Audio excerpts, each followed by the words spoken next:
All right, my apologies, just a bit of a technical glitch there. And I hope you can see my slide now. Sorry for that. And Dr. Godwin was the pioneer managing director of Macro Finance Bank Limited. And the group of banks branch from a network of 34 states across the 34 states of this country, including Federal Capital Territory in Nigeria. And he has led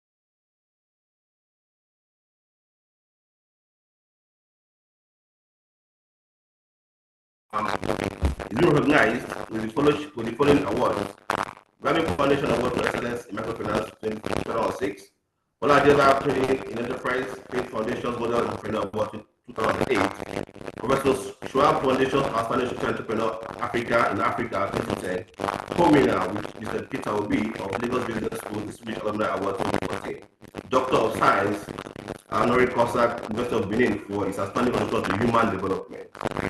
Today, I'm privileged to have everybody in our midst to share his wealth of experience, across, various sectors across the economy with us. So we are very privileged to have you, Dr. Godwin. Thank you so much for joining us on this call. And we implore you to please take us through, how we can help small and medium enterprises to scale their businesses effectively and to drive, the economy optimally. Dr. Godwin, you're welcome, sir. Thank you. I hope the sound will be better. I hope everybody. I want somebody to be helping me to monitor. If it is not clear, then let us know that through voice or no. It is very clear. Okay. We can hear you from here, sir. Yeah, but yours actually from your end is wobbly. I don't know whether it is here. Okay.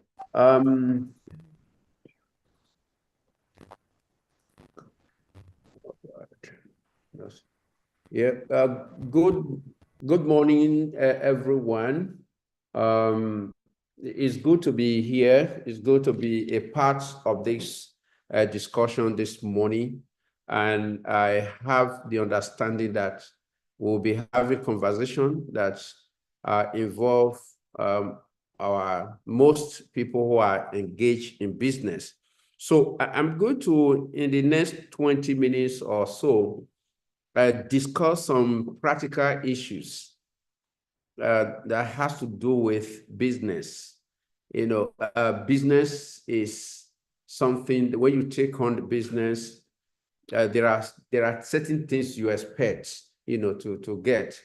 And that's, in most cases, people will say, why am I in business? Why do you get involved in business? Many reasons could be there why you start. Maybe you got up and say, let me just start something, other people are doing it or whatever. But whatever be the way you start, the real reason one of is to make money, to make profit. If you are doing a business and it is not making money for you over time, it is not making profit, you are not doing business, you are doing charity, or probably just wasting time. So one reason is to make money. The second reason is also to achieve better life for you, for members of your family. Once it comes from there, it is gradually you begin to use it to better the life of yourself, your family. When it comes to housing, one is able to pay rent when it should be, possibly over time, able to build a house and stay. One is able to pay school fees for the children. Of course, feeding, which is actually becoming a bit very difficult now, and other things like clothing. The third one is to feel good that you are successful in business.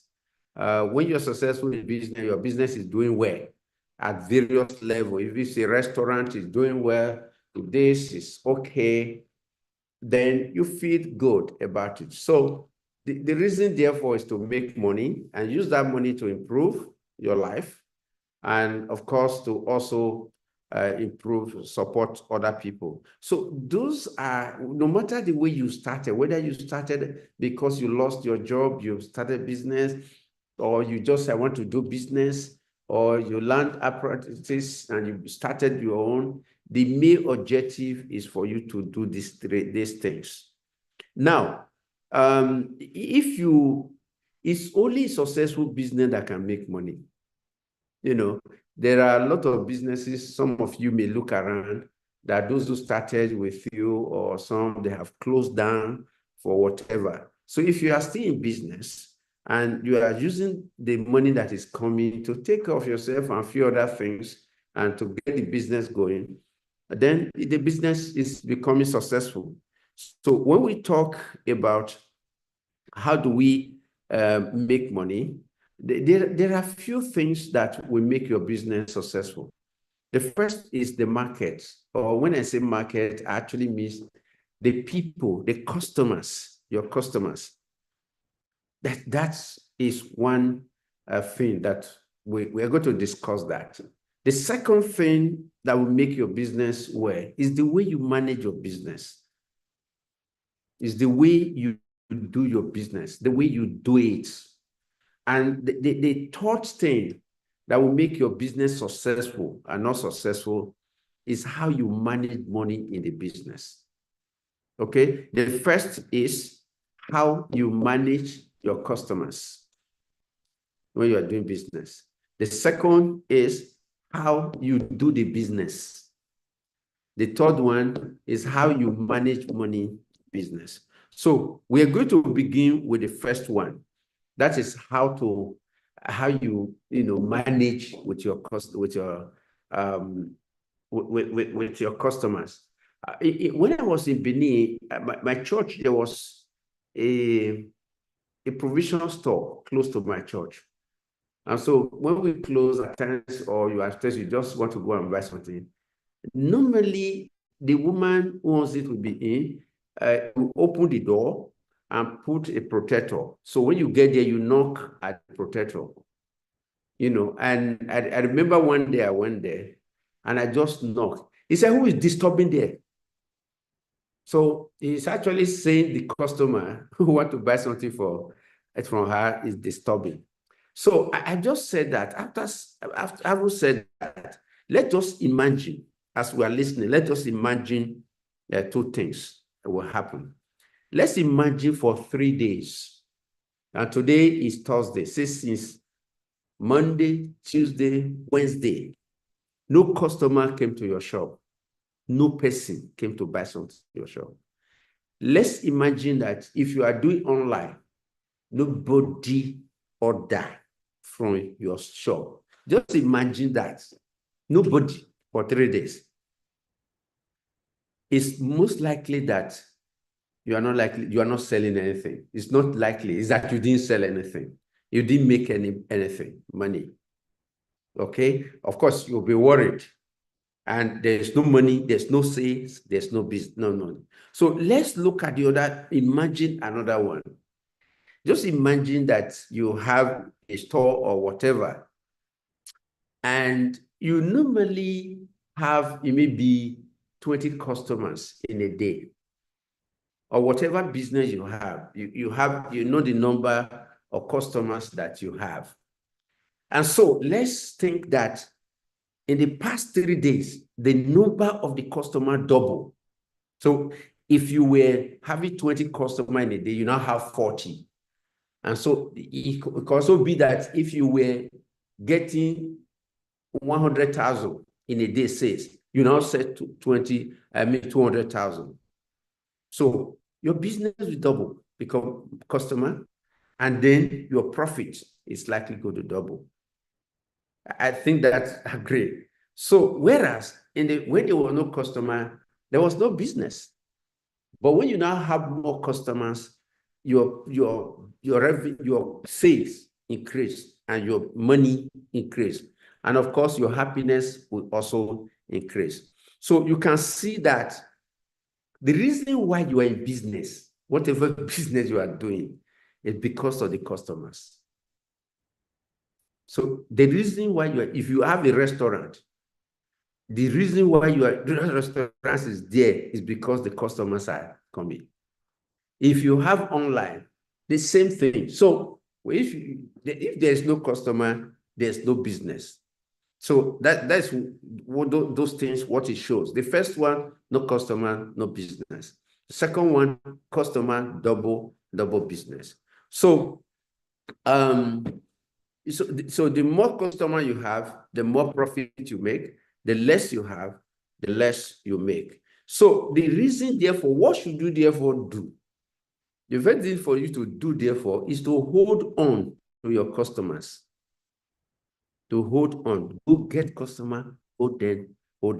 And so, how do you therefore do that? The first thing is just hold on. Actually, if you use the word seduce, when you want something, if you want something, you are a girl or a boy, a man, and all that, you have affection for a person of the opposite, and you want to get and hold.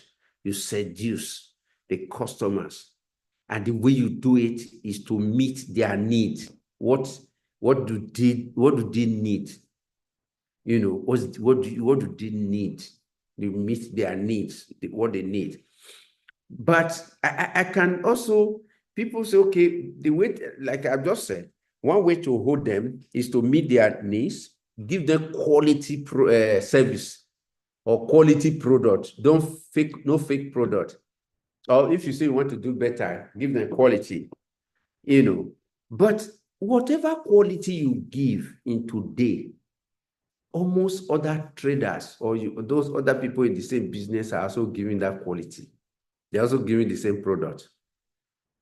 They're also giving the product. So if you have a restaurant, you are selling food, and in the same place with other people, you are likely you are selling rice, they're selling rice. So you are doing that, they are doing that. So if you have a provision store, they have Momo there, they have Indomie, they have the same thing you have. So you are not giving them any special thing. That may not be the reason why they want to come. The reason why they want to come is the way you treat them. That's the difference. Customer shop A, shop B. Your own is A, the other one is B. So the reason why they are likely going to come to you and hold to you is the way you treat them. You treat the customers. Just like that woman near my church. I was going to come, he has not even know that I'm going to buy something. And he said, they disturbed me there. So if you begin with who they disturbed me there, you can see, you imagine first how he will serve me. And whether if there were to be another shop on the opposite side, I would rather go there rather than go back to where somebody said I did disturb him. Okay? It may be the other side. When I get there, he will even greet me, smile, and all that. I will go there.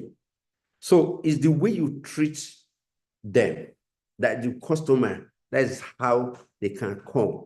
There are certain places you go to, you see the woman eye or the man trader at the face, he go just door. Maybe they do fasting, and or the quarter, whereas you see another one, as you are coming, he smile, he greet you, and all that. So you must treat them very well.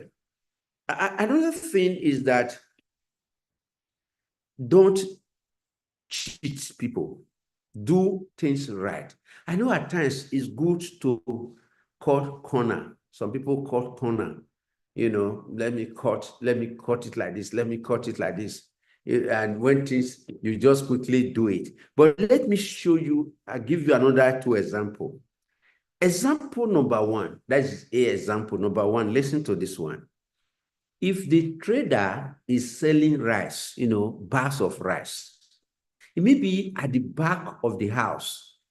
It can rebag 6 bags and to rebag it into 8 bags.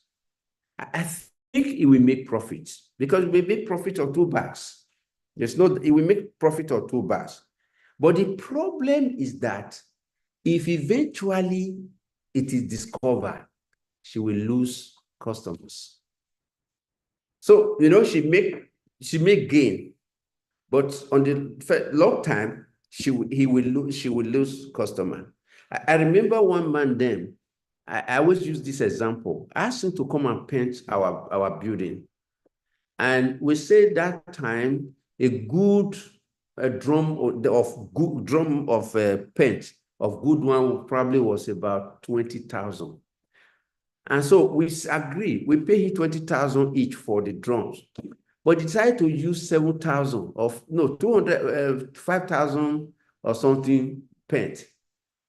So he benefited because when we pay him 20, he used 5. So he got 15,000 for each something. But by the time he finished, it was very clear that he used inferior something. He didn't use the one. So what happened? We're in the same church. I remember I called my pastor to look at it, but that's not the story. The story was that we have built so many things, a story in Benin, big hospital, and all that. I never gave him any work. And I did not recommend it to anybody. So he has lost. He made money, he has lost. This is the problem when you say you want to quick make money. So you need, therefore, to be, all the time, to be clear and to be honest in what you do.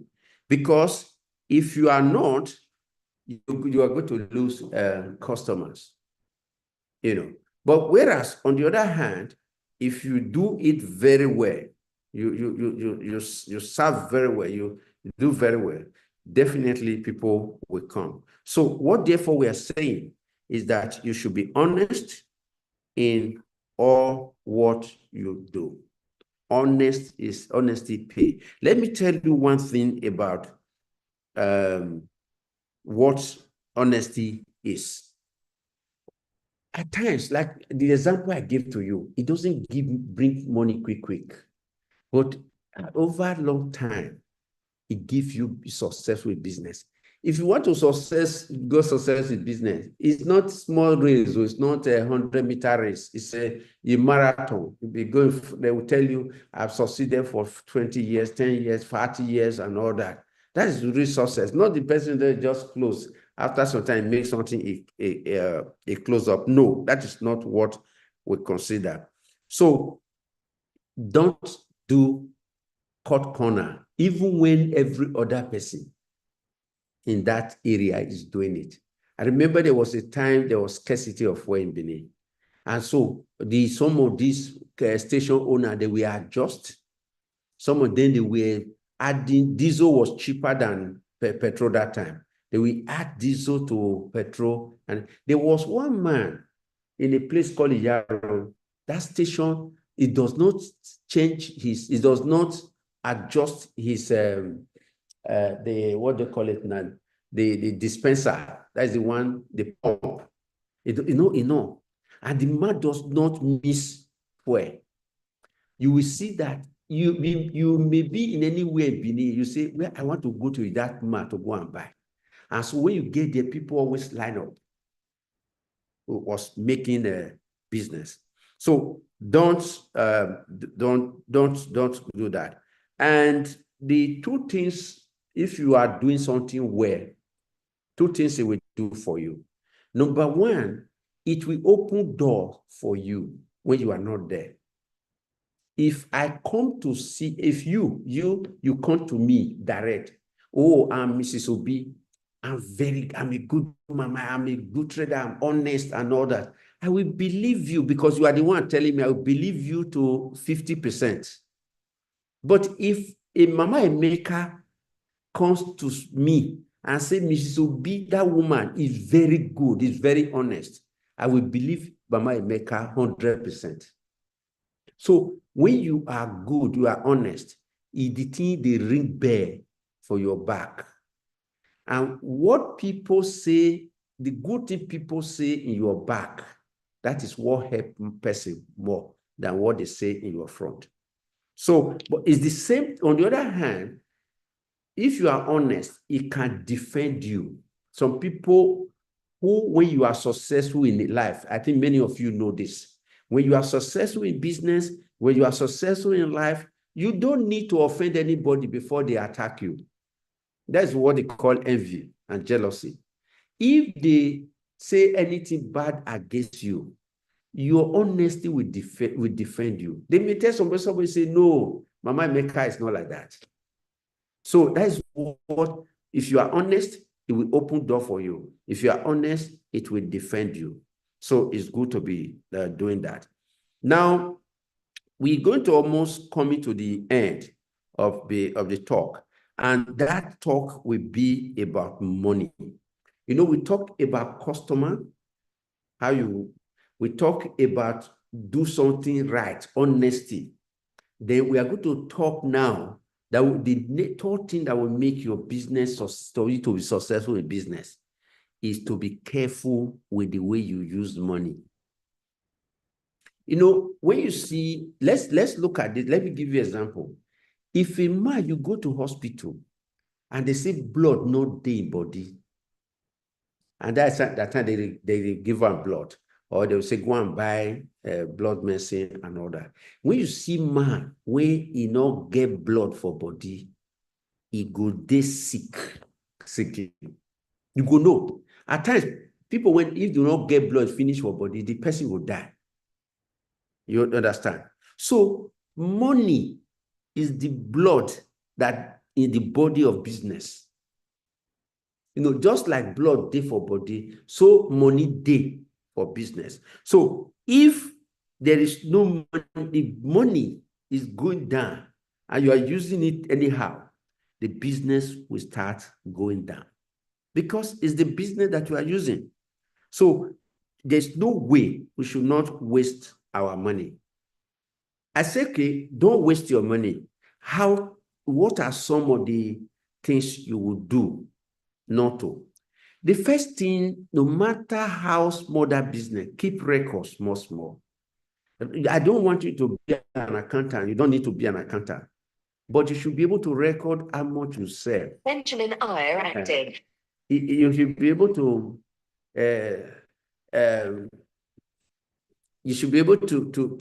put how much you sell and how much that leave the business, how much enter business, how much leave. Because if you go buy more bread, you go buy more things to sell, you spend money, you that. So the money that go in, is coming, and money that go out. So whether your business will grow or not, it's like this. You know, business is success in business, profit is the money that come in and the money you spend out. The remaining one is the profit. So if you have 1 million in a month, say, and you spend 800,000, you will leave with 200,000. Or let's say it's 10,000 is for the whole month, and you spend 4,000, your profit will be 6. But if you spend 8,000, your profit will be 2,000. If you spend 11,000, then you don't lose with 1,000. So the way you handle money is very, very important. You can be doing business, so money is coming, but you may not make profits. It's the way you spend money that matters. You see that a woman that does business, it gets only 10,000 in a day, and you only spend 2,000. It gets 8,000. That's more business. Another person that do business big one, 100,000 in a day, is spend 99,000. 99,000. Now only 1,000 will be profit. So it's not how business big you can make profit, but now how you manage money. Money for business is like when you put water for hand like this. When you put water for hand, if you don't hold on like this tight, the money will drip. It will come out for you. So money is like that when it comes to business. And the first thing you also know is that the money is in the business is not your personal money.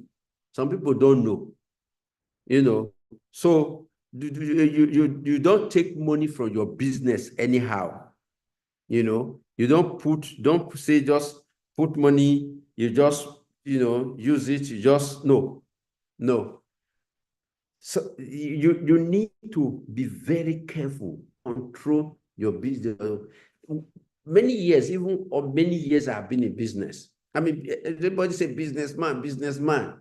I have been on salary from the beginning. You all know, you can set amount this month. This is the only amount I will take for this business every month.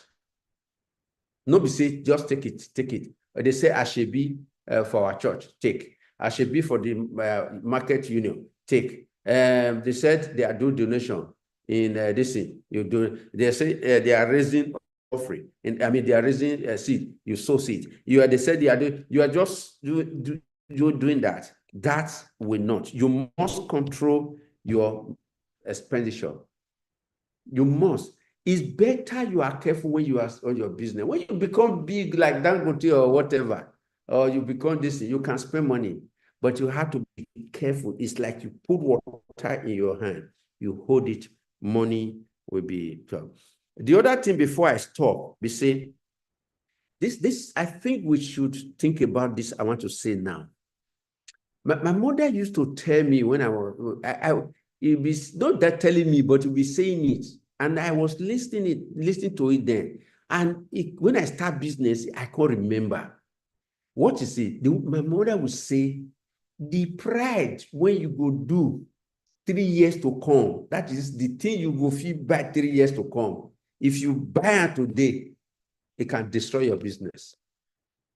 There are many people that destroy their business. As the money just comes, say, I want to go and build a house. And by the time you pump money in the house, the business will go down. So there are certain things that you must put forward. Say, I will advise you, say, everything gets its own time. I go buy that car, that type of car. I know buy now, but I feel buy 2-3 years ago. Before you buy, your business will don't grow small. So when you buy, it not go affect your business. Let me give you an example. You say, okay, there's a Belgium car. They said 20,000, now 20 million. And you say, I like it, I want to buy, and then you take 20 million from the business. Another person will say, no, I don't think I will do that now. Maybe after 3 years, I will buy. After 3 years, your business don't grow. When you are taking even 20, even when the price don't go up to 30 million, you can do it comfortably. The Bible itself, for those of us who are a Christian, is saying that first, it says build your farm. That is your farm before you build your house. Let your business strong well before you talk about your house. For many years, I was in rent. I built the first office before I talk about my house. Somebody came to me. He said, I for the come visit you. They will say, they'll come visit Lapo director for rent. I said, what will be your problem? But I built houses, fine houses now. So put some of this thing forward and it will help. So the other one, I would say, not everything your friend have, you will want to have. That's another thing. Not everything your friend gets, now you say you must get. Don't compete. When your business becomes successful, you can buy all those things. So finally, I want to say that you can become big. Like that big trader near you, that trader in your street, that person, that distributor, You talk about big woman, big this thing, a big man in your area, a big trader. You can also become like that. You can also, at a time, that big trader will be distributor, that one you are thinking big. There was a time it was also small. Even that good day, there was a time it was also small. Lapo today, we are talking about million women with disbursed billion Nigeria Sierra Leone across the country. I started with 300 naira. 100 naira to 3 women in my church. So you can become big. But if you're also already big, your own business already big, you can become bigger. Are you following it? You can become bigger as well. So that is not just agree in your mind that you can become big and you can become bigger. All what you need is this. You must make sure that from today you respect your customer, even when they annoy you. Even when they annoy you, respect your customer. Hey, sister, how are you? If you bring Pikin enter your shop, take her rub baby. Oh, how are you, baby? How are you? You know, dude, even when they annoy you, they will, one thing they will do, they will come back again. That's number one. Number two, they will do to help you. They will tell other people that you are good, that they should come. You see, he come back, that's one. He tell other people to also come to you. So that is number one. Number two, I say don't cheat. Don't let people know you that you cheat. Let people know that you are doing it well, even when you are not making big money now. Over time, you make money. And then be very, very careful the way you spend money. I remember again and again, business money not be your personal money. Business, all the money when they business, not your personal money. The only your personal money, that the profit. Even that profit, if you spend that small part of the profit, you can push the profit back into your business. So with that, I want to thank you for your attention, for listening to me. Thank you.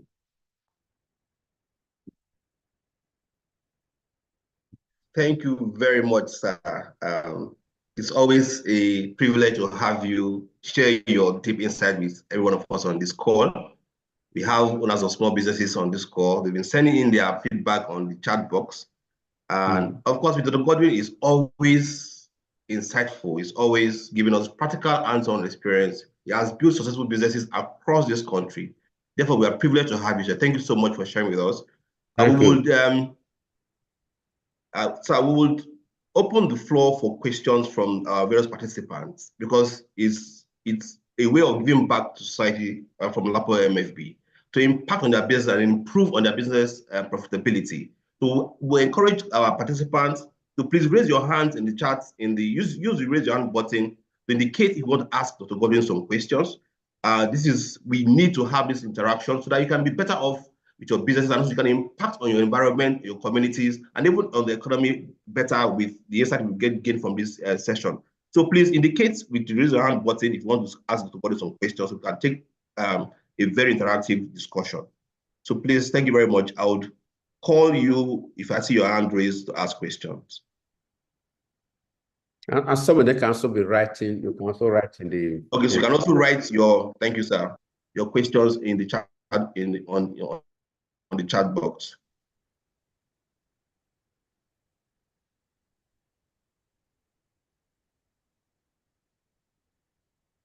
Use any language, pidgin, whatever it is, that will also be very helpful.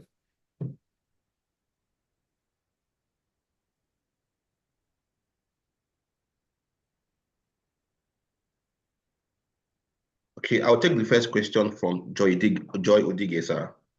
He said, sir, what strategies can MSMEs embrace to remain afloat amidst economic challenges in Nigeria?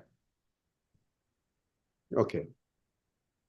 Well, the times are difficult. I think everybody agrees. Somebody said, oh, the time is difficult for ordinary people. I see even it's difficult more than in business. And the only option is for you to close up. And that is not an option to say, oh, let me end it up. Is to see how you can, you take some step. And those steps I have even mentioned are there.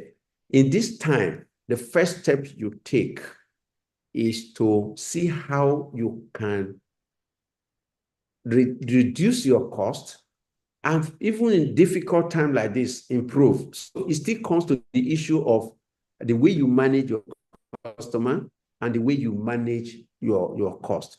So the first thing let me just say one by one.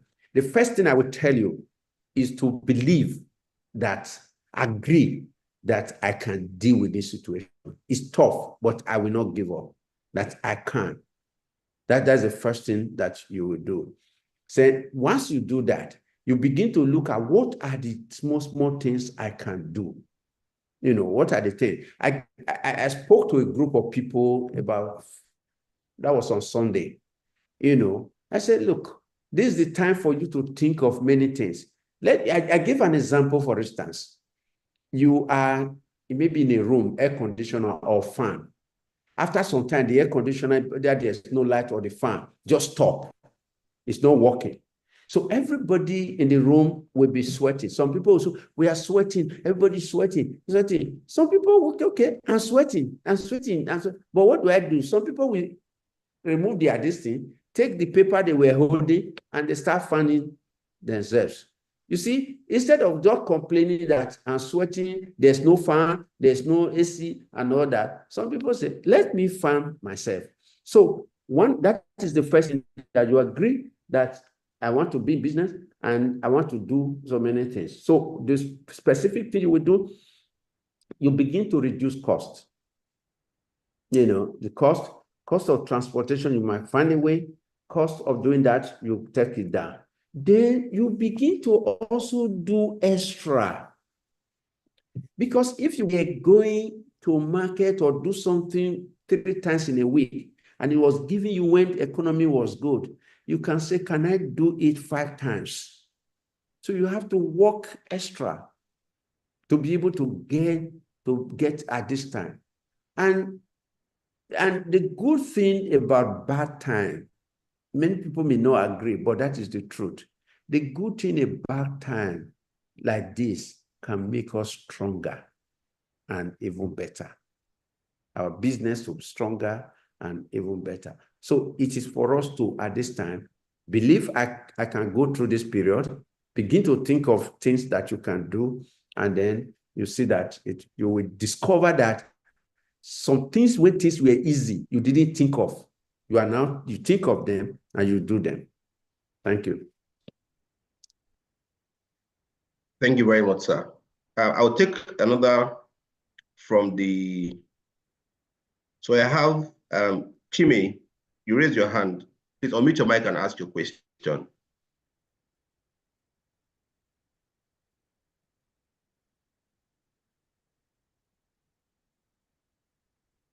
Hello, Chime, can you hear me? Okay, I'll go to the next. Okay, sir. Okay, Ishak Bello, please, you can unmute your mic and ask a question. Indicate where you are calling for, reaching us from. Thank you, Ishak. Please go ahead, Ishak. Okay, before Isiak will take on, let me quickly. Oh, there was one interesting question here. That is from Osakbawan also. He's saying that which is better to do during this time, this financial challenge, whether to borrow to settle personal debt or to draw from business. This is very interesting question. So what he's saying here is that, okay, when things are difficult, what do you do? The only decision, what will help you in your decision is, first of all, to first agree that that thing you want to meet are very, very essential. That is very, very essential. That's number one. Once you decide on that, you decide what is the cost. So if, for instance, you are going to borrow and the interest rate is high. I mean, the interest rate is high and is higher than the profit you are going to make. You are going to make sure that you make if you borrow high and you borrow, eventually you may still take from your business to repay the loan and to also pay high interest. So in that case, better to meet that part of your business. I mean, that part, that's essential personal something from your business. If, on the other hand, you know that the profit level that you are making is high and is cheaper, I mean, higher than the interest rate you are going to pay in this and that, you can borrow. So you need to look at it very well. But the first thing is this: what you want to borrow for, how essential it is. Essential could be food. Essential could be school fees. Essential could be health, meet your health something. So if it comes to that, you decide whether it is cheaper to borrow or to take from the business. If the business is making so much and you think that, you leave the money in business to make money and then borrow. Okay. Thank you very much, sir. Thank you, sir. I have a question here for you from Faith Osasuwa Joe. He says, asking, is it advisable to change line of business when you consistently make loss in your line of business? And is it advisable to change your line of business when you consistently make loss in your line of business? I think it's reasonable. I think that's where many people are facing, but you must be careful. You must note one thing. You see, if your business continue to make loss, the both people will say you just cut your losses by, looking for alternative.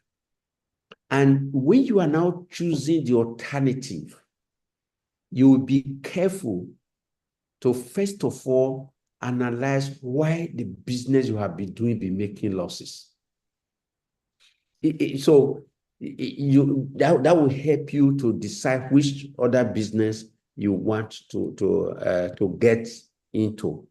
The loss could be that you are in the wrong. When I mean wrong business, there's no business that's really wrong.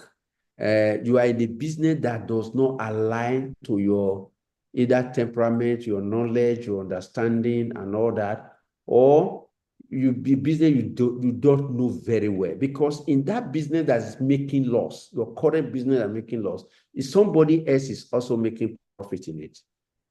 So you may have to look at what is the reason, and then you choose other business. So when you now go to choose other business, you look at those reasons. The other thing, you now look at 4 things you are going to consider when you are changing to another business, or else you will get there again frustrated. First of all, you have to look at, does that business, do you have any training or learning at all, even if it is formal learning? That business you want to do, is it of interest? Do you have interest in it? Do you have some experience in that business? That's 3. Number 4, does it align with your temperament? If you have a somebody that is very, calm, quiet, and all that, and he go to certain business, it will fail. So, but you don't need to have all the 4. If you have 2 of them, I have a training, or I have experience, I have interest, maybe 2 together out of the 4, you can go into that business. Of course, you also look at what is the capital, how much to start that business.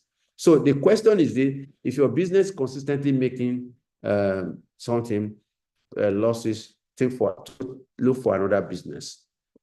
But you must consider those things.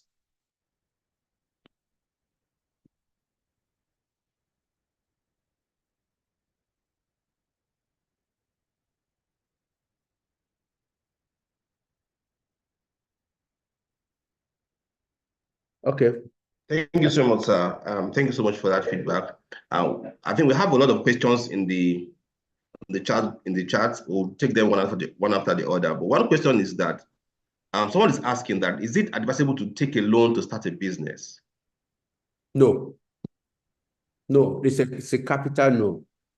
Don't take a loan to start a business. You only take a loan to expand your business. The reason is this: you are starting a business. No matter how you are enthusiastic, you agree, I know that business, everybody, that business is successful, another person and all that. You are going into a new something. And the rate of success is 50-50. In fact, in some business, the rate of failure is almost 90. That's number one. Number two, a business you start today will not start making money. And so you're going to start repaying. You are not only repaying interest, you are going to repay the principal. So you are taking the money when the business has not made money. So no matter how small the business is, don't borrow. Begin with what we call love money. What is love money? Love money is love capital, is the money that your friends, your brother, your sister can give you to begin, because they will not, you will pay back, but it's not like when you go and borrow and your own small service. So don't borrow money to begin. For this reason, I have said.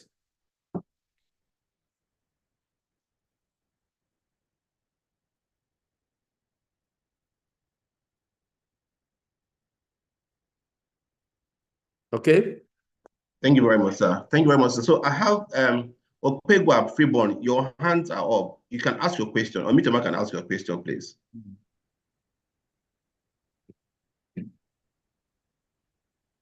Hello, good morning, everybody. Good morning, Opegwa I don't know if I can Freeborn. be. Am I audible, sir? You're audible. Yes. So I want to appreciate our God of your inspirational discourse and the knowledge you have imparted so far. It's just that I didn't join as at earlier that you started. But even when I joined, I was able to pick a whole lot from what you were saying. Some of these things are known to us too. But one very interesting thing we must all know that in Nigeria today, the business environment is something else. It demands a whole lot. The cost of running business in Nigeria is something else. Usually, if you have a business that is power dependent, one major problem we have in Nigeria is power. And the cost of running business, if, for example, I need 1 million naira to buy my product before now, I need as far as 10 million naira to buy the same quantity of product I used to buy before. Yes. And don't forget the cost of moving these items too. Maybe I may need to fill my cart, go to the market for 20,000 naira before now. I'm equally have to triple that cost of doing that thing now. Yes. And getting this finance assistance from the microfinance bank and all the other sorts of finances, the interest rate is something else as well, sir. We must say the truth. Okay. How does LAPO intend? How does the microfinance bank intend to at least cut down on the interest rate so that at least members can access this thing at a bit lesser interest rate? Because I think the essence, the complete name for that acronym, LAPO, I understand, is Lift Above Poverty, so that you can help the lower ones to come out of the quagmire they find themselves.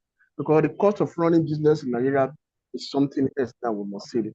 All right. Thank you very much. I think one thing we should not forget is that running a microfinance bank or institution is a business itself.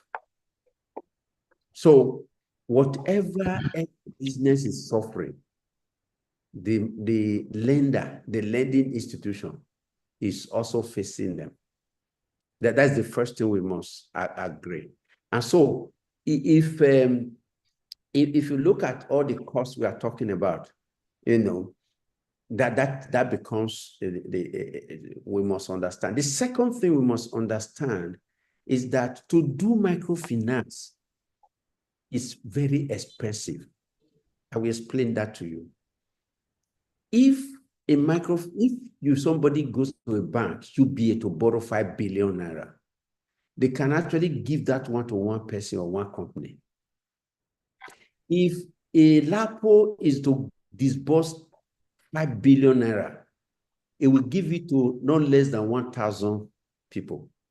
And so for a UBA, is only dealing with one person, dealing with one loan application, running after one person. But for LAPO, is dealing with 1,000 people, deal with 1,000 loan application, is going to run after that. That has a big cost. That's a cost. So what therefore, why it appears that why microfinance like LAPO, even when we started, was to say, fine, it's not likely to be cheaper, the cost for you. But because you may not be able to go to UBA then, Savannah Bank, all those banks those days, because you don't have collateral. So we are able to go there and give you this fund. So why it is in our own mind, to say, okay, don't reduce the interest rate and all that. But we also need to look at sustainability. If we're not there, I remember we were about 9 microfinance NGO in the 90s. I don't only LAPO, maybe 1 or 2, the other. One man in the East would tell me, he was a bishop, why do we even need to charge interest for these poor people? And all that. And that was a good mind. But where is the institution today? Close down. I used to tell the women of Washuku, even in Benin, that let us make a choice.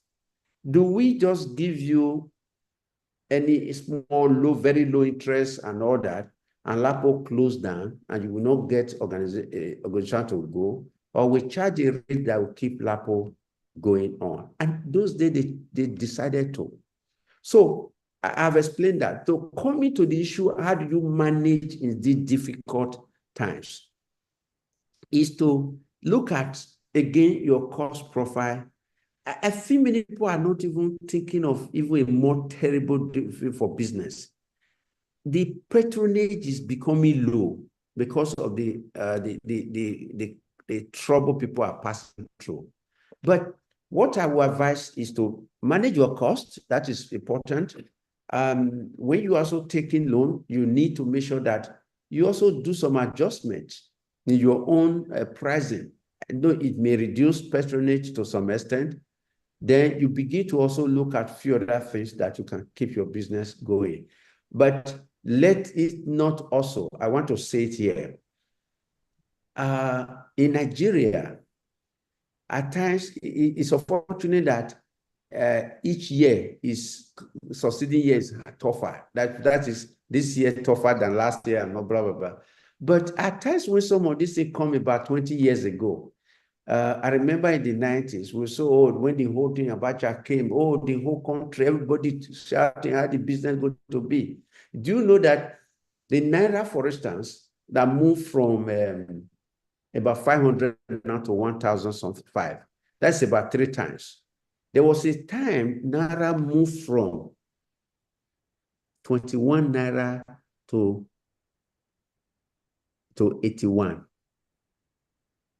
The value of Naira, during the Babangida, they just, Akomo, the vice president, just came the next issue that the value of Naira, Naira was never 30 Naira. It was never 40 Naira to $1. It was never 50. It was never 60. It was never 70. It moved from 21 to, you can see the impact. If Naira moved from this 500 to 1,005, you see the impact. You can imagine when Naira moved from 21 to 80. Yeah, 80. So we also cry. But eventually we're able to manage the time. So I would say, have a confidence that it's possible I will go through this. Look around yourselves. look at area you can deal with your cost, look at area that you can score for this thing, and then you will get better. Thank you. Thank you very much, sir. Again, there's a question here for you. First of all, from Oluwatosin Makinde, he said, thank you very much for the information, for the informative session. Regarding customer acquisition in Nigeria, particularly in building trust, how do we successfully develop a solid customer base? What strategies would you recommend to business owners in Nigeria? Is it business owner for property or for, I don't Business, know. He said, regarding customer acquisition in Nigeria, particularly in building the trust with those customers, how do you successfully? Okay. Yes. Building the trust. I think I've said it about it. That is the integrity, doing it right. That's the first thing to get the trust of a customer. So when you don't cut corners, you don't promise that you promise, you don't deliver. I tell some people that if I were to be a tailor, you bring your clothes to me. Or if I'm a dry cleaner, you bring your clothes to me. I would say, I will deliver on Friday. No, maybe 2 weeks Friday. But I will do everything to deliver on Wednesday. If you say on Friday you are going to deliver, you go and deliver on Monday, then you are actually eroding trust. So that is another way to build your customer trust. The other way is to also advertising, because you need to increase, advertising. This generation, they are doing wonders when it comes to social media or digital marketing and whatever. I had something very fine, mats, they're like a rock, and I will see it online. So I asked myself and my driver, let's go also. Let me go and see where they do it. When I got where they do, you won't believe that that's a store. It's like this, but they are selling, people are coming, they are delivering to people. So you can also go to that level to project what you are doing. If you were doing projection by 1, at this time, times it by 5. Because to getting a customer is tougher because nobody get money. So anything you were doing before to your customer, times it by 5. If you were reaching them, you were talking to them. If you were 1 in a day, do it 5 times a day. If you were, everything to make sure that you are able to. Please don't also expect too much. Times are difficult, so your expectation should not also be too much.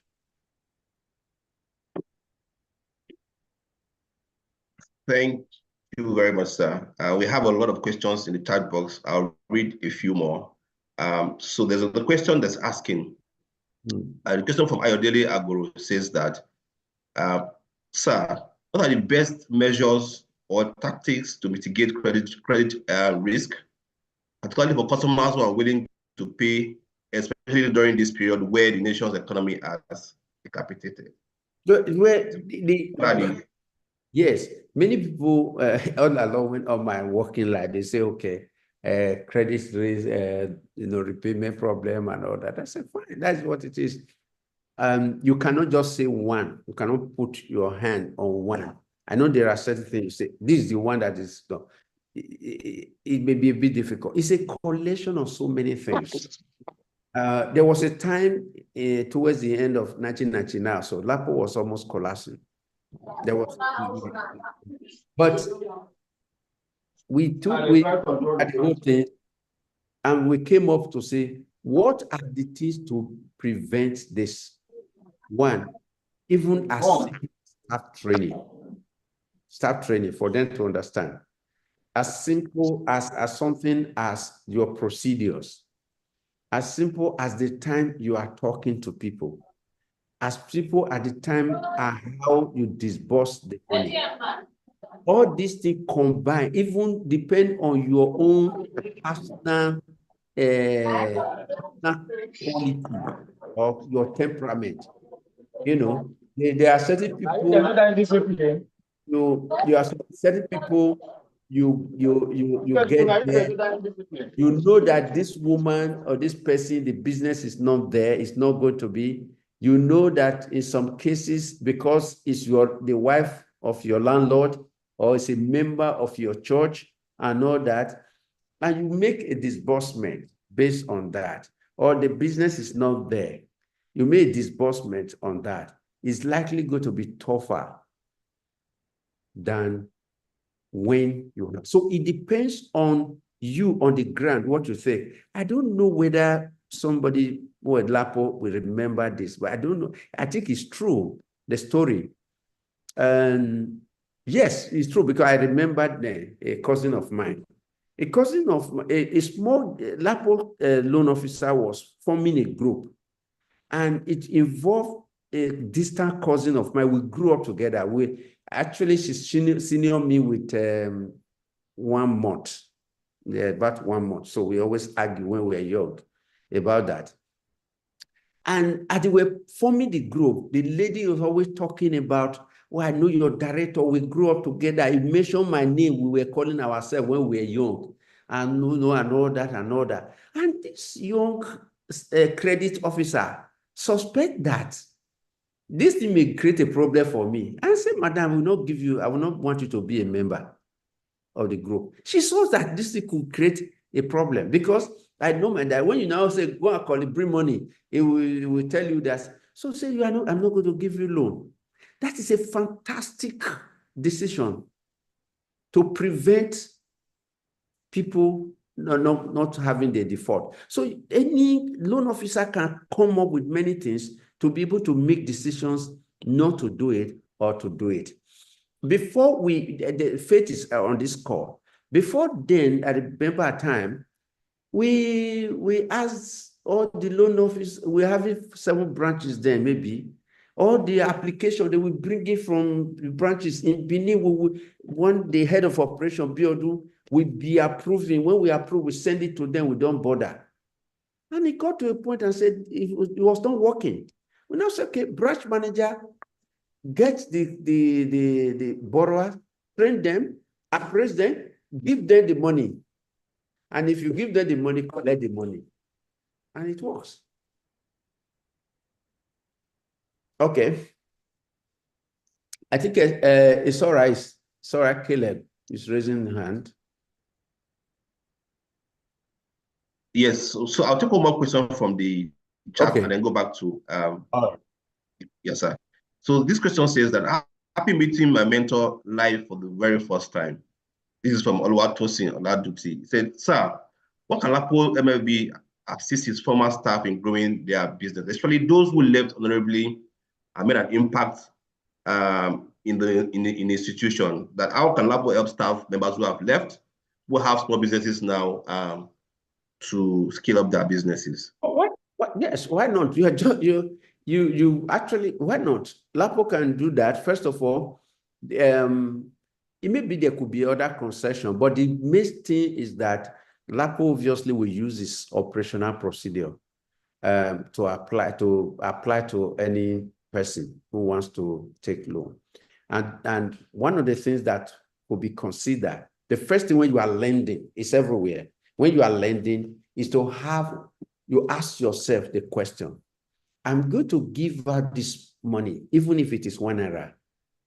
Can the money come back?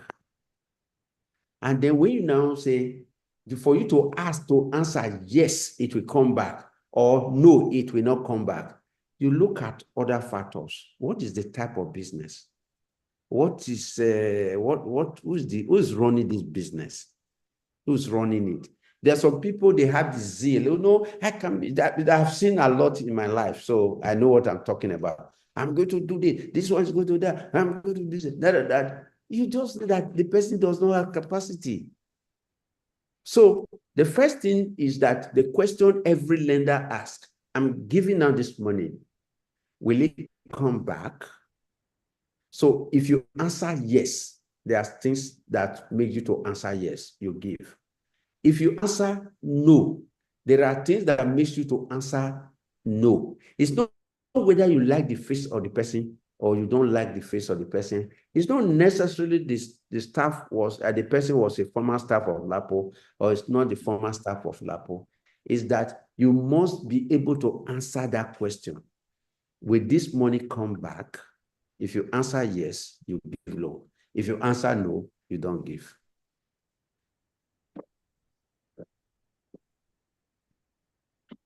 All right, sir. So thank you very much, to Gordon. Thank you so much, sir. So there's another question I will take here before we go back to the good morning, my esteemed chairman, sir. Thanks for the lecture.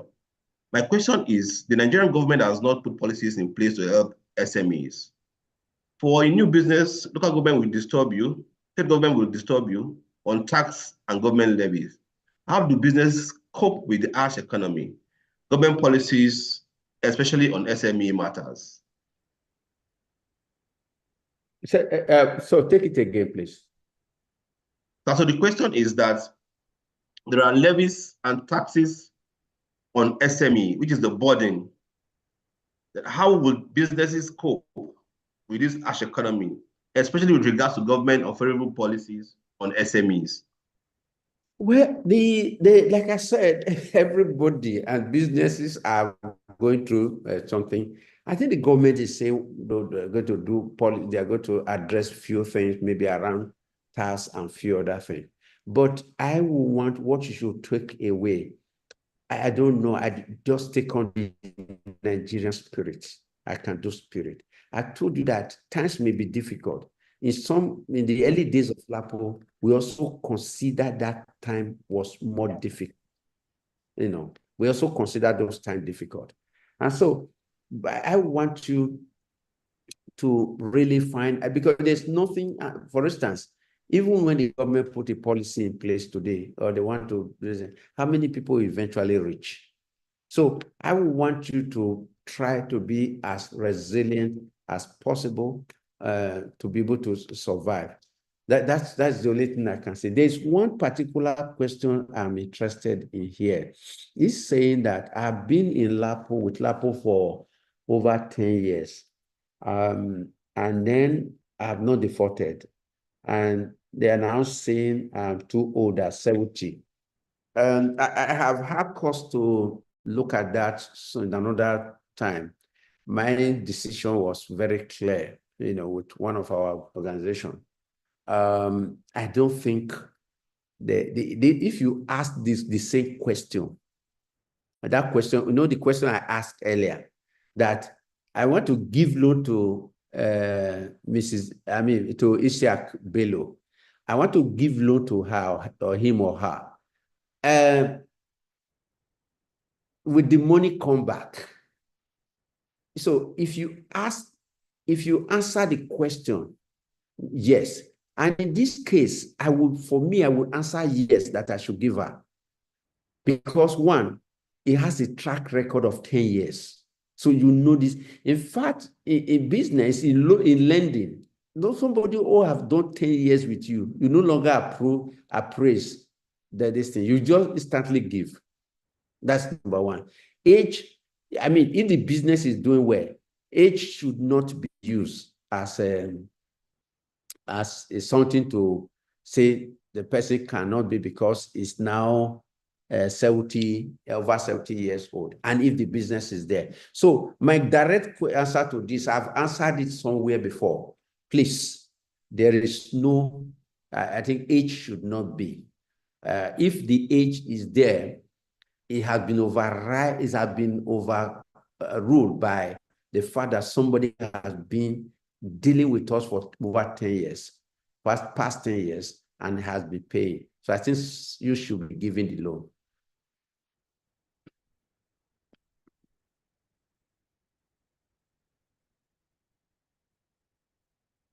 All right, sir. Thank you very much. That is quite instructive. We'll come back to the individuals who are raised on the group. So we'll start with Estori Caleb. Question briefly. Good morning, sir. Thank you very much for the fine lesson on business strategy, sir. My question here is that somebody asked before, is it advisable to take loan to start a business, and the answer was a capital no. Sir, my question is, what are some critical things you need to put into consideration before assessing loan for an already existing business? That's my question, sir. Okay. Well, they are very clear. What if I were going to see, the first thing I would look at, who is the person? You know, what is with the business you are doing now, you have been doing it. So how long has it been? You know, if you have done a business for 10 years, it's better than somebody who has done it for only 3 years. So if the business has been there, you look at that and say that is a possibility. You also look at what is the prospect, you know, the market, that's the market of the business and all that. You look at the business viability. So once you decide on the business viability, what you therefore will now be looking at is how much, not whether you will give or not, because what are the terms, how much interest rate and few other things like that. So, but if your business is getting bigger, which I think as you get bigger, I will begin to also look at, do you keep record at all? If you keep some level of records, I begin to look at your record, what are the records they are, and do a little calculation. It may not be very fine calculation to know what is the profit that you are making, because it is when the business you are eventually going to take the money to make my repayment. So if the business is fine and it has a prospect of that, then why don't we give you get your money? Get your money. Because let me also tell you one thing. The position is this: whether big lender like the banks, whether small lender and all that, every lender want to give out money, because that's the way they only survive. That is the interest rate they use to survive. But the only thing that stops many people not to get loan is because they are not ready. You know, I give you a good example. A friend of mine told me, oh, there's a friend who retires a top police commissioner, he has a farm, and that if we can support, I was so interested. And I went to the farm, you know, a pig farm, big and all that. They put all his pension and all that. And I look at it, where's your record? See, there was no record for that big business. I said, how will I know? How will I know? So that was why we didn't do anything. So people don't bother about record. It's also very important. And you tell them, your record cannot be in your head. It must be on the paper for people to see, because nobody sees through your head, your mind. Okay.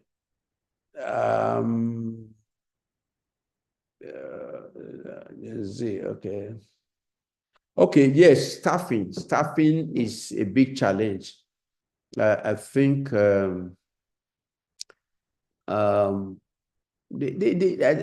somebody's talking about staffing here. Yes, it's a big one. This young generation probably will not want to do. But the problem, maybe I would just answer this, you know, the problem that most business owners have is that in most cases, they blame their staff, especially small businesses. But if you look deeply, it is the problem of the business owner.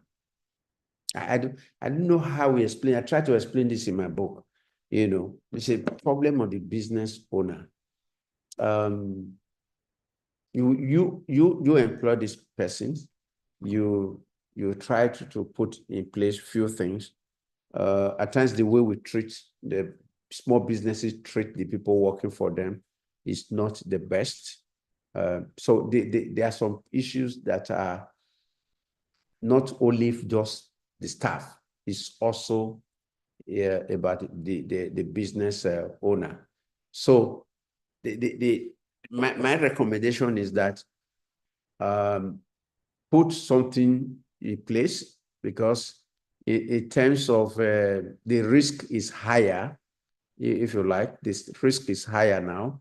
with people, younger people who want to become rich everything. So do everything to see how you can reduce the cost. And in some businesses, it becomes difficult to get 100% security. I mean, something around that. But all what you need to do is to see how you can reduce those challenges. Those people who have decided to go on a hookup and Yahoo, yeah, eventually they would, that does not concern you. Just to try and find people who are not on that and do your business. The point I'm making here is this. Let me clarify this. At times we think that we are having the toughest time. Yes, the perception that things are tougher. I can tell you the perception we have those days, the perception we have when we also think that things were tough. But we still go ahead. There were other challenges that we saw those days. And so we still go ahead. Mindset is important.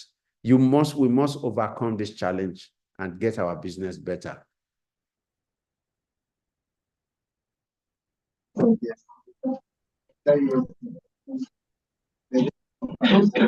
Thank you, sir. So thank you so much, sir. Kester, here's here. Are you on the call? So if not, I'll call on Smith Archibald to ask his question. Okay, good day, sir. Yeah, good morning, sir. Can you hear me, sir? Yeah. Okay. Thank you so much, sir, for your teaching and your instructions. We are very insightful. I'm happy I'm part of this meeting. But I want to ask, sir, as a private businessman, how do you recover? Though I've asked this question on the chat room, but it has not been attended. I've already sent it before, so I decided to raise my hand. Yeah. If a private businessman, you're running a business, how do you recover your money from your customers that are credit worthy? You know, those who are probably at the end of the week or at the end of the month. You want to recover your money from those who you gave your goods on credit. So what's the best approach to handle that, sir? Thank you. Okay, yeah. Okay, first of all, I think somebody can, let's see how we can. Okay, first of all, when you are giving your goods to people, at times, if they are going to resell, maybe a different thing, they are going to resell. But anyway, it's actually credit. You know, you are giving it front. So there obviously will be some condition. Some condition for that. So it's those that condition that will determine how you are going to approach for them to collect your money back. So there must be that at this point, I'm going to pay. And so you follow those conditions.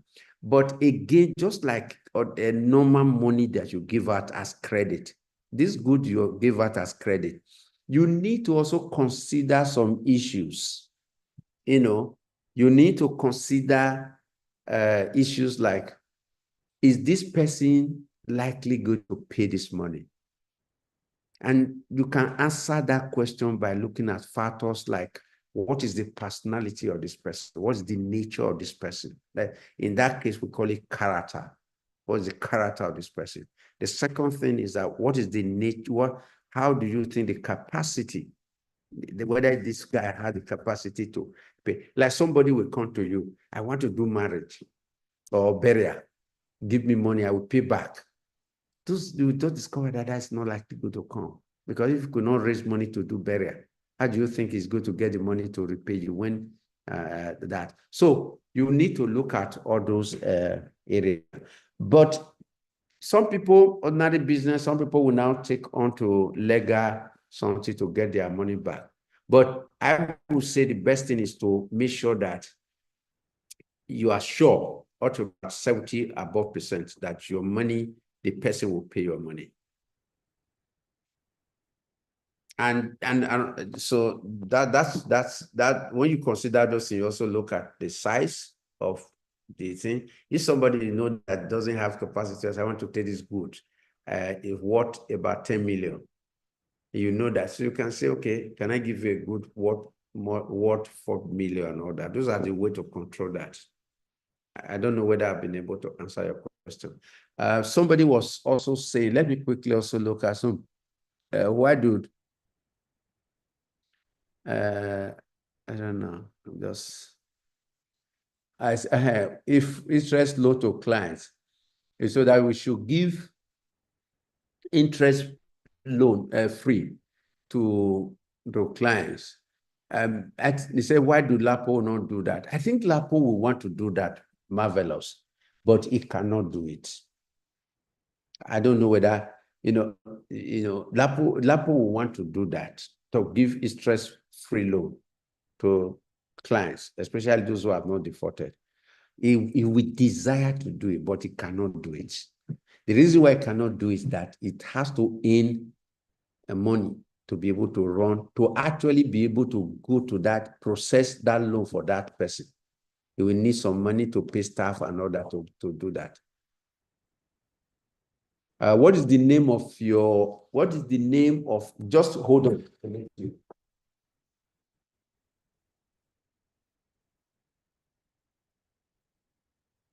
Just hold on for me. Just hold on for me. Yes.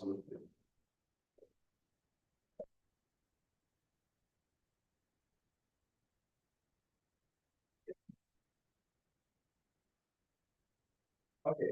Somebody asked, what is the name of the book? This, are you seeing it? This is the name of the book. 12 Commandments for Business Owners. It's 12 chapter, 12 Commandments for Business Owner, a guide to business success. Okay.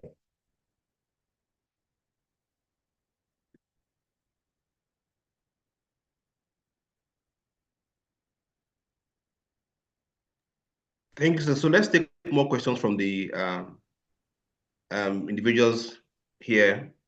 Smith Achibong, are you still on the call?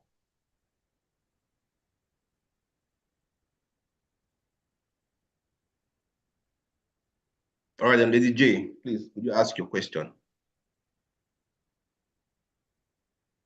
Okay. Good morning, everyone. My honorable director, good morning, sir. Good morning. Good morning. I so much appreciate this call, and it has been a pleasant ride with LAPO. I think I've been with LAPO for the past 12 or 15 years now. I think you need some clap. You need to. And since then to date, I've not defaulted by the grace of God, not by my power, by God's grace. And the last person that spoke was talking about reduction. And again, I got to know LAPO when I traveled to Sierra Leone. Somebody in Sierra Leone told me about LAPO, and since then, I started with 300,000 with LAPO, and since then, I've been with LAPO, and I've not defaulted one day. Thank you so much. And again, I'm always fighting them that LAPO should open a platform for people that have not defaulted for more than 5, 10 years, 11, 12 years. They should open a platform for them because most of them need an award. And again, just like what the last person said about interest rates, those kind of people that have been in LAPO for so long, that's also outside there fighting LAPO cause, LAPO should be able to do something for them. And that's why I am not too strong, but I decided I must join this online meeting to also give my little advice to this platform, because it's a platform that I will say, Daddy, thank you so much for the impact you have created in the life of so many people like me. LAPO has been so good, and because of that, the Bible says people that borrow, they are able to pay is by the power of God, not by their own power. Yeah. And I have been in LAPO, and those that have been my account officer know that I've not defaulted. Even at the time I'm supposed to pay, I'll tell them, see when I'm paying, and that is how. Yeah. Which area are you? Which area are you? I'm in Delta State, sir. Okay. Okay, my people. That's fine. You know, Lapo was in Edo data for many, many years before we branch out. So I think there are some people, the top directors or managers in Lapo on this call. I think they should take note of this. They will take note of this your comments. Yes, sir. I think it's important. Okay, sir. So what I'm actually saying is that Lapo will do well to bring all those people because everybody, we are out for business, and there's no how they can just say, okay, free loan like that. No, at least reduction of interest can be given for such people. And again, those kind of people, I heard my director saying something right now. Now, if people have stayed for a long time and they've not defaulted, we don't really waste time in giving them loan. I praise Lapo for that because I have experienced it as well. And this is why when they dropped this link for me yesterday, I have a lot of things to do this morning. Like I said, I'm not too strong, but I said, no, I must be on this call to say one or two things so that we all can move together on this project, because it's a project that God has given, and God has brought somebody to help a lot of us that is into business in this Lapo business, because I know what we hear outside about Lapo, but I told them that is not for me, because I've been in Lapo with 300,000. I start today. I'm going my way up to 5 million naira in Lapo. So I have not defaulted once with Lapo. So for those of us that are here, because we have close to 300 or 2 something on this call, it's because it's not as if we don't have anything doing this morning. It's just because we love Lapo, and that's why all of us are here. And once in a year, when the year wants to go to an end like that, Lapo can also call a meeting for us and give us some drink to water all the work we have done over the year. Okay. I think they are taking note. Like I said, I think my colleagues are taking note on that, because one thing that I have always been, it may interest you that Lapo started in data. I would go to, actually in Ogwashiko, I would go to places like Ishagu, Dante, and all those areas there. One thing that came up strongly is that we will tell them at that time, we were very small, that if you, the clients, you hold this thing very well, it will go across Nigeria. It will be like joke at that time. So you see the strength, like I was talking about customers, the strength of Lapo. We made those of us in the office, or myself who started it, maybe a day, but the heart and the hand of Lapo are the clients. You've been wonderful. Without, whether Nigeria, Syria alone, they'll be wonderful. Because again, that we started, we're more or less not the first or the first successful one in Nigeria. And because of the approach we put together, we're saying either the Lapo closed down, like many of them we started together in 19 have closed down, or we get it strong.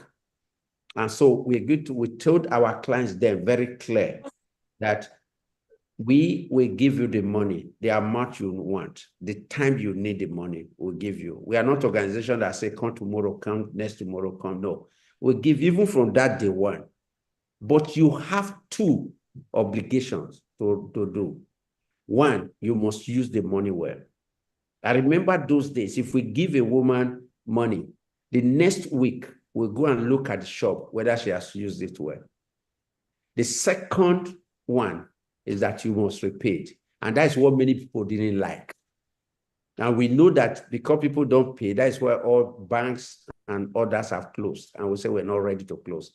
Some of them, maybe that's some of the things that people, so those who are not ready to use it, they say all type of things.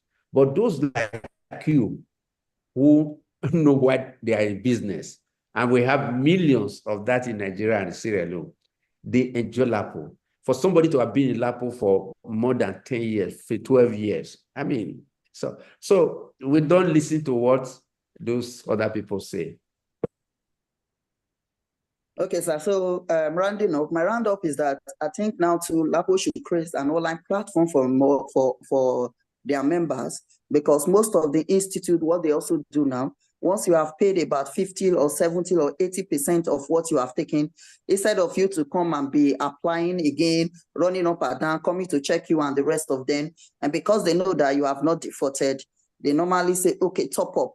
So these are something I think LAPO should also look at and create an online platform for their distributor that they know that have not defaulted and they are doing business, so that they'll be able to check on us and tell us, okay, you have paid up to this, can we top up for you?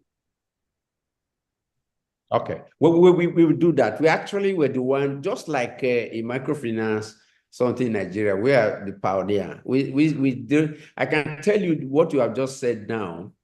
We started about 15 years ago or so, or more. We call it a mid-term loan. You pay, once you pay to half of the money that you take, we can give you another one so that you keep the money in your business going. Yes. We call that mid-term loan. There's another one that I think they're also doing, which our clients, they like those days, same-day disbursement. That if you finish your repayment today, this morning, you can take another loan in the afternoon, the same day.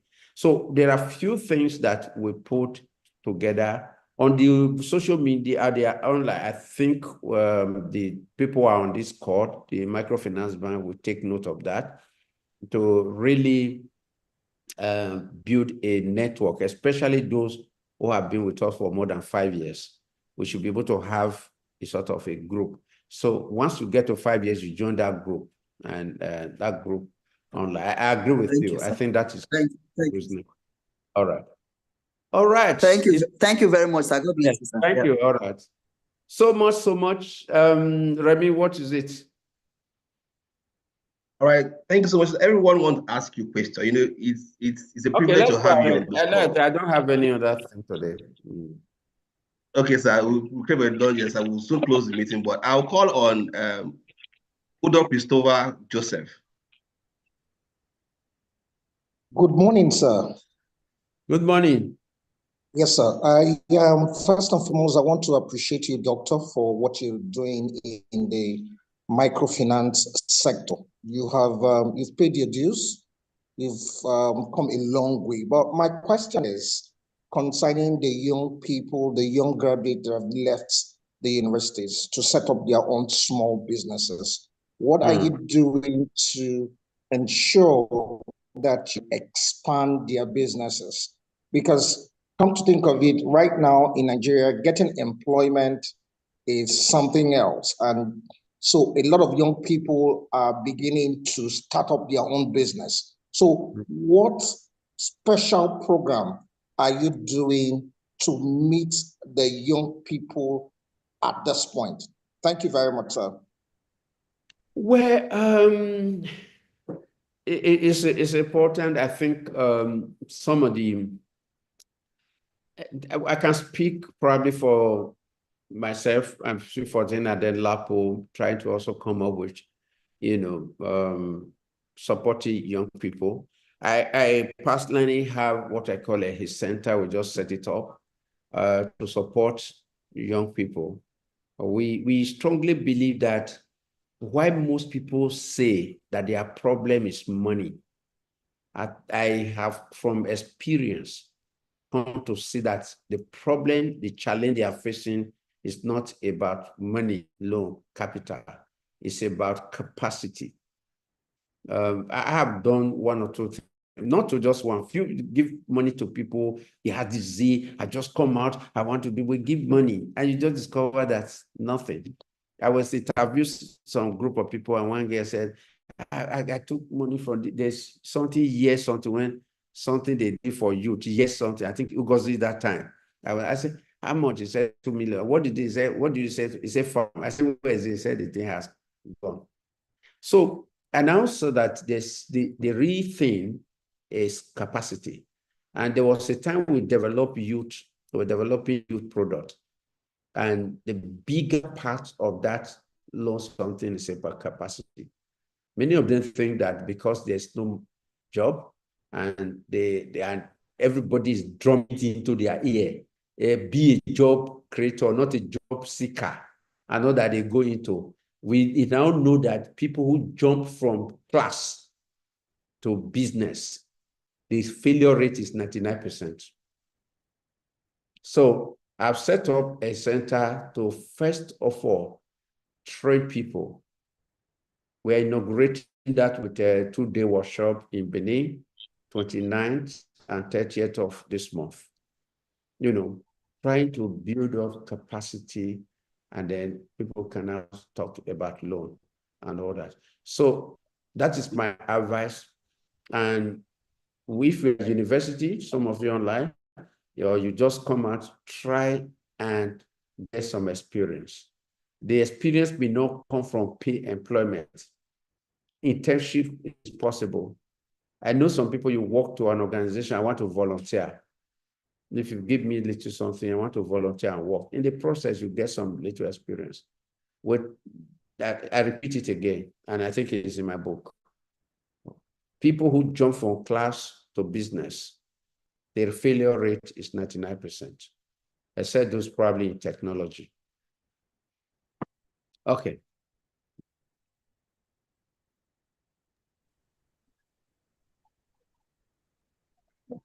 All right. Thank you very much, sir. I mean, we can't have enough of your time. Please, I'll call on Tomiwa Aremu to ask your question, and then I'll go back to the chat box quickly, please. All right. Good morning, sir. Good morning. Thank you for being such an inspiration to everyone, not just on this call, but in our daily lives and in your books, sir. So I want to ask one particular question concerning regulation about loan regulation and interest rates. I believe that LAPO has earned the right to be in that space, regulatory space, because they've been around for a very long time and is the biggest microfinance bank here in Nigeria. So I don't know if there are steps the bank is taking, to be in that regulation or regulatory space, because it's very important. When you are there, you are able to, call the shots when it comes to loan and then whatever loan customers are taking. So I don't know if there is a step the bank is taking in that regard. Okay. Thank you very much, sir. Yeah. Actually, LAPO got the license as a regulated LAPO microfinance bank in 2010. That is 14 years ago. So LAPO microfinance bank is a foremost regulated microfinance bank, regulated by the Central Bank of Nigeria. So LAPO microfinance bank is regulated. But LAPO Ladi, which is the NGO, is providing the credit and all that, just like any other NGO. You know that LAPO started as an NGO, and then we set up a bank in LAPO Microfinance Bank in 2010 with a license from Central Bank. We became a national microfinance bank under the Central Bank in 2012. And since then, we have been at the forefront. So we are regulated, clearly. What we want to do now is they already the management of the bank, not part of the management any longer. They are we're good digital. We have the cards now. We have POS. We want to roll the POS across the country because we are in about 34 states. So we're going to roll very soon. You'll be seeing LAPO POS. You're going to see LAPO app. You can be doing internet banking with LAPO and all that. So we can do that. We're going to do that. Thank you. Yes, sir. So I'm also talking about when it comes to making rules. I know the government is in charge of making rules, but I also know that there are also policy makers, when it comes to these rules and when rules change. So I was wondering if LAPO2 is sitting down there and LAPO2 should be giving, be part of this. Responsibility. Financial, yes, financial, all the banks are regulated by the Central Bank. And the only time that we have input into that was when between 2000 and 2005, when Nigeria formulated the policy that is guiding all the microfinance bank in Nigeria. And I was a key consultant to Central Bank for that. I was central to the formulation of that policy. I remember in December 2005, when Obasanjo launched it, I was the one that spoke at the plenary, giving the story of LAPO. So at that time, we tried to influence. Periodically, the central bank also engaged the microfinance banks through the association, to see how some of these rules, this regulation can be made, better for, first of all, for the microfinance bank, and secondly, for our borrowers. All right, thank you very much, sir. I really appreciate it, sir. Thank you very much, Tomiwa, for your question. Smith Achibong, I will take you as the last person from this set of individuals. Can you please now ask your question? Okay, thank you, sir. Thank you for the opportunity. Good morning, doctor. I'm joining this very webinar from Calabar, Cross River State. Sorry, my background is a little bit noisy because I'm in a school, and Lapo has a part to play in this very school that I am today. I remember when I started 2018. I got a facility from Lapo to run some projects in the school, 2018. Okay. And today, and today the school is able to house up to about 60 staff. And we are not only salaried, and we are still partnering with Lapo actively. So I want to say a big thank you for your vision. I think it's the vision of the vision. Thank you. I really appreciate that. And outside this, I also run a factory, and the last facility I took was from my factory, which I was using to producing vegetable oil. And so when they came for inspection, I had 2 machines. As of then, that was February this very year. And just 2 weeks ago, when they came for another inspection, they saw 4 machines, another equipment, and they asked me a question. I said, yes, it's because of your support. And I finished paying the. So, your vision has really been a blessing to Nigerians. And I'm one of the person that have been blessed. Yeah. And doctor, I have a request to make. Yes. My request is that the cost of procuring the facility now in Lapo has really gone up. I know that it's not only Lapo alone, even other microfinance banks. The money you need to pay down before you can have a drawdown of your facility. The insurance is now 1.5%. Processing fee is 1%, and you still need 10%. That's about 12.5% down before you have a drawdown, even with your years of your good track record with Lapo and yet the cost of procurement is very high, sir. So, for instance, you apply for Okay. Yeah, I hear you. I think the point you are making is clear. Costs and all that. But we can have this. Do you have a branch council meeting? Do they still hold that? I don't think so, because I'm not happy for one. Okay, you take loan from Lapo Microfinance Bank. Is that correct? So yes, I do. I'm a good customer to Lapo. Okay. So let's see how we can give us that feedback. They give feedback and see how they can, because the management of the bank, they are on this call. Like I said, I'm not directly involved in the management of the bank. I stepped down in 2020. Okay, sir. All right. Okay, sir, because I've discussed with the branch manager, but he said that he's not in his capacity, for him to say anything about that.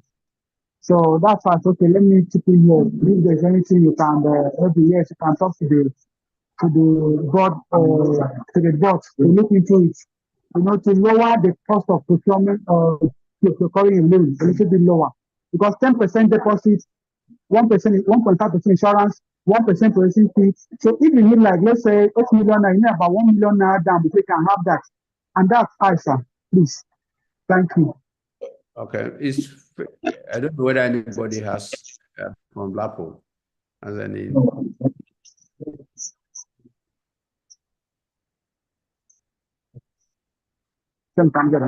Yes, sir, I'm taking all the feedback from the participants, and I've also left my phone numbers on the chat box for further conversations out of this meeting because of our time. So my email number and phone number has been sent on the group, so that they can give us their feedback. Let me thank everybody for this participation. I thank you for 3 reasons. The first reason is clearly your loyalty, commitment to LAPO.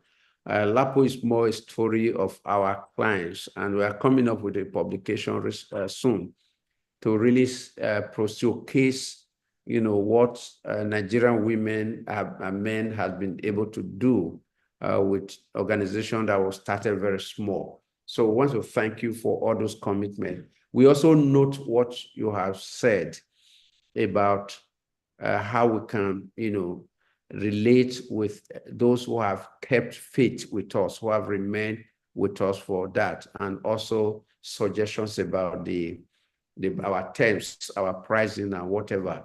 So we appreciate that. The second appreciation is for your being present today. Obviously, any of you has something else to be doing, but you are here. We've been together. We've been here for almost 2 hours. So thank you for your presence. Thank you for everything. And I believe that LAPO will continue to offer services. We'll continue to listen to you as our customers. That is where we are here for. We've been doing this for more than 30 years. And as we do it here, that's how we do it in Sierra Leone too. So we'll continue to give our best to our people. So with that, I want to say thank you.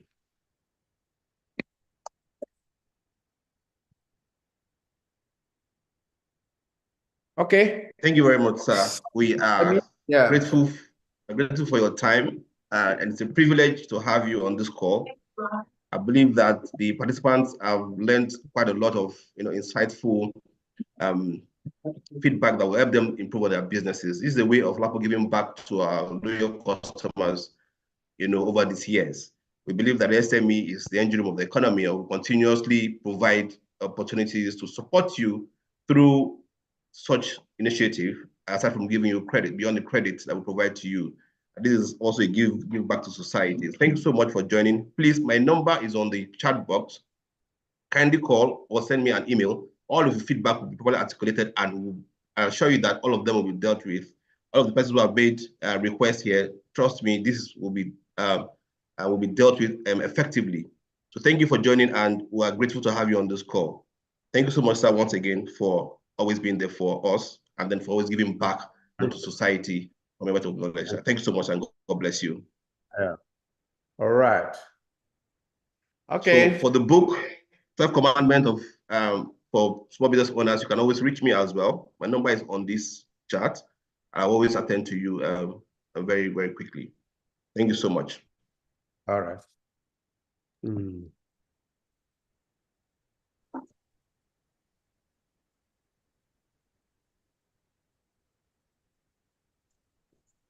All right. So thank you. Bye-bye. Bye. Thank you. Bye. Thank you. Thank you, everyone, and God bless you. Thank you. Thank you very much. Thank you very much. Thank you, sir. Happy customer Thank week. you, sir. Happy customer service week. Thank you so much. You're our priority. Thank you, Mom. That's why Thank we're you so here. much, sir. God bless you, sir. Thank you very much. Thank you, sir. Thank you, sir. Really Thank enjoyed you, this class. sir. I'm grateful. Thank you, sir. God bless you, sir. Thank you, sir. Thank you, sir. Thank you, sir.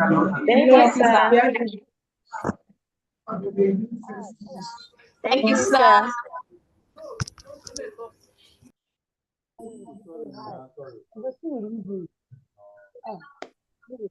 Thank you, sir. Thank you. I appreciate you guys. make banking easier. Thank you, Our sir. commitment is to deliver prompt and excellent services, to continuously refine our processes and interactions with you. We ensure that you feel safe, valued, and respected. We go above and beyond to meet and exceed your expectations. Happy Customer Service Week. Happy Customer Service Week. Happy Customer Service Week. Happy Customer Service Week. This week is Customer Service Week. Alapo Microfinance Bank will believe in going above and beyond for you. We are your partners on your journey to financial freedom. You are more than a customer. You are part of our mission, improving life. Your satisfaction is our priority. We are here to help, support, and make banking easier for you. Our commitment is to deliver prompt and excellent services, to continuously refine our processes and interactions with you. We ensure that you feel safe, valued, and respected. We go above and beyond to meet and exceed your expectations. Happy Customer Service Week. Happy Customer Service Week. Happy Customer Service Week. Happy Customer Service Week. This week is Customer Service Week. Alapo Microfinance Bank will believe in going above and beyond for you. We are your partners on your journey to financial freedom. You are more than a customer. You are part of our mission, improving life. Your satisfaction is our priority. We are here to help, support, and make banking easier for you. Our commitment is to deliver prompt and excellent.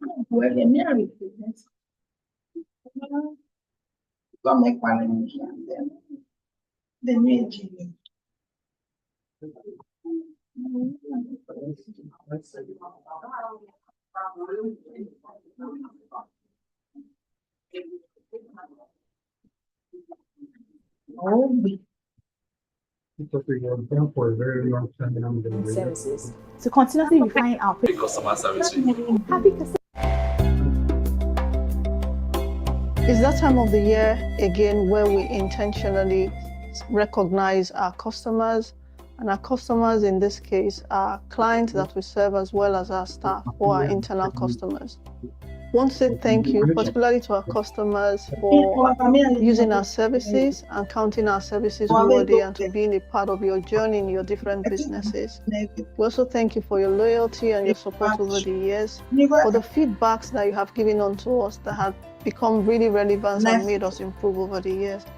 Thank you so much also to our staff for all that you do, traversing from one point to the other, ensuring that we deliver the right services to our customers. Without you, we will not be able to do that. We want to reassure you that we remain committed to going beyond and above in ensuring that we provide the right services and ensuring that you have good business growth across your different touch points. Thank you so much and wishing you happy Customer Service Week. Lapa you do it, Lapa you do it, Lapa you do it, you do it, Lapa.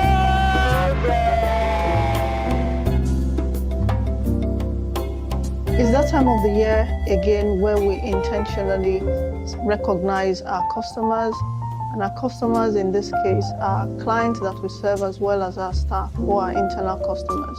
I want to say thank you particularly to our customers for using our services and counting our services worthy and to being a part of your journey in your different businesses. We also thank you for your loyalty and your support over the years, for the feedbacks that you have given onto us that have become really relevant and made us improve over the years. Thank you so much also to our staff for all that you do, traversing from one point to the other, ensuring that we deliver the right services to our customers. Without you, we will not be able to do that. We want to reassure you that we remain committed to going beyond and above in ensuring that we provide the right services and ensuring that you have good business growth across your different touch points. Thank you so much and wishing you happy Customer Service Week. Lapa you do it.